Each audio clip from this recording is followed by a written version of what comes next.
Hi, this is Dave again. In this Scrapping with Dave video, I thought what I'd do is show you some more of the artistic features that are in Scrap Page Pro. Let's suppose you want to make an 8x10 that you're going to put in sort of one of these fiberglass frames or something to sit on a desk. So let's start off with just a white background, just for beginning. There, so now we've got our 8x10. Now, what can we do here? Well, you can always change things with the background. So I'm going to change it. What I'm going to do is I'm going to give it a color and a texture. I'm going to pick that color, sort of a tan, and give it a texture. That one I like down here that's pretty interesting is, let me see if I can find it real quick. Pastels with ridges. Here we go. Okay, so that gives us a nice little background to work with.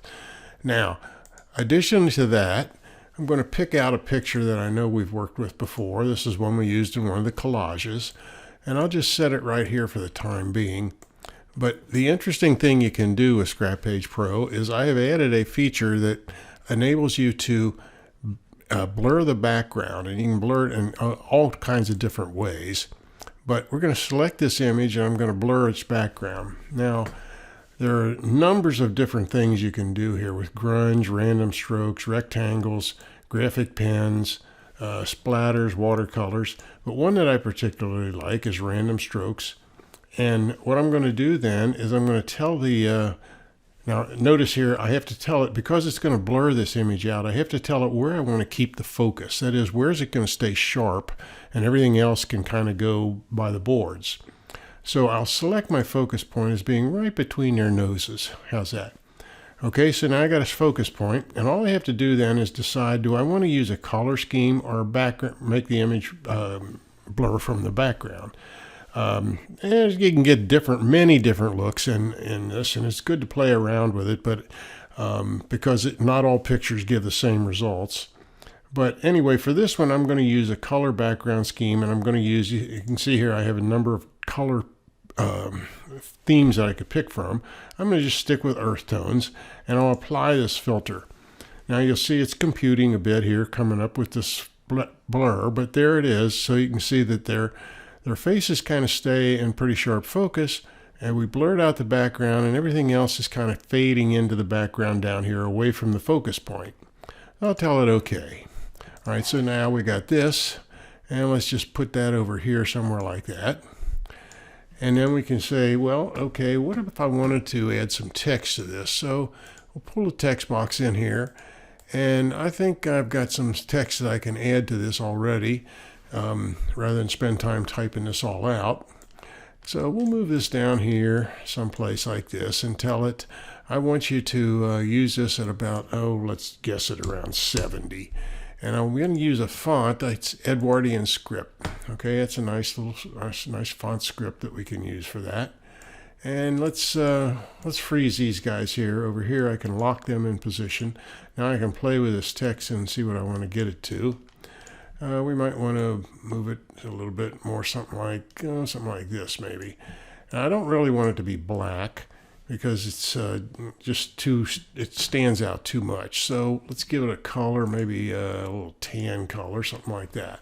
Okay, so we say now we've got our picture, we've got a little bit of text over here where we're kind of describing what went on. And maybe just to round out the resume here, we'll just add another, go up here to my, I have to go find it for you real quick, but up here I've got under my class things, I've got some designer elements, and one of those down here at the bottom is a set of white roses. We'll bring them in, and we'll just size them to fit up here someplace like this. Maybe also just color them with the same color I use for the text. All right, so now we've got our journaling, we've got a little bit of an accent in their picture. So just like that, in just a very few minutes, we put together what looks like a pretty nice layout that you could take to your print shop, whatever it is, Walgreens, if that's, or Costco or anywhere else, and have it printed with a full bleed on an 8x12 or 8x10 picture. Then that photo could be put in, like I say, into one of these fiberglass standing frames that you could then just sit on the desk. It's nice looking. Additionally, I'll expand on this just a little bit if you give me a moment. And what I'm going to do next is I'm going to copy all. That copies everything that's on that page. And now I'm going to paste it. Now you'll see when I've done this, what's going to come up is that image. Only now it's a single image. It's not comprised of all these components anymore. So I'm just going to turn the components off for the time being. I still got the background on there, but here's the full picture with the background included. Now to do something else, I'm going to add a color panel here, and we'll just blow this thing up something like this. It doesn't have to, you can pick almost anything you want. It doesn't have to be anything particular. But anyway, if we do this and we say, hey, how about we sort of maintain the aspect of the background that we have, and we say, I'm going to color this guy, and I'm going to use a sort of a darker color, and we'll use one of our wooden textures here. All right, so we got that to start with. Now, what are we going to do with it beyond that? Well, it's kind of not really particularly attractive here the way it is, but let me show you how I'm going to make a frame out of this whole thing. The next thing I'm going to do is I'm going to go in here and I'm going to add, or I'm going to convert this. It's still a panel, by the way, now, but I'm going to convert it to an image. So in here, you can see someplace along here where it says convert to image. So now it's an image, and it'll act just like an image. So I can double up on my texturing. I've already got the textured once to become an image. Now I'll go down here and I'm going to add my like a wood texture along with it, and you can see that we get this. Now it's not particularly beautiful, but bear with me a minute. What we'll do is with this, I'm going to select it, I'm going to go in here, and I want to tell it that I'm going to go down and bevel this image rectangularly, and I want it small. All right, so you can see us put a bevel around the outside. And then, with it selected, I'm going to go in here and do a cutout mask. I don't really actually have to do that.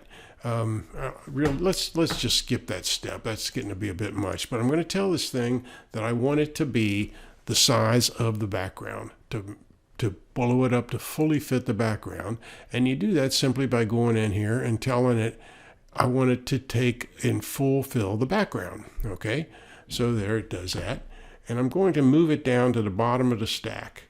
Actually, I want it just to be below what we've done here with this layer when we did the composite of the whole thing. So I'll just move that one to the top. Now all you have to do is you can set this and expand it out like so. And you say, okay, that looks like it lays on there pretty well. And you say, fine, I've got my thing. All I need to do now is go up here and copy all again and paste it, and there you are. We've got, just like that, we've got the layout that we did, got it framed. So you could print this. It's still an 8x10, and you could print this as a full bleed 8x10 and stick it in one of those fiberglass frames, those stand-up frames on a desk. And in no time, you got a nice looking picture for any purpose you want. This just happened to be this married couple, and I put some text in that was representative of that. But you could do it with any picture and any background and any enhancements that you wanted to make. So until the next time, I'm going to leave this where it is now.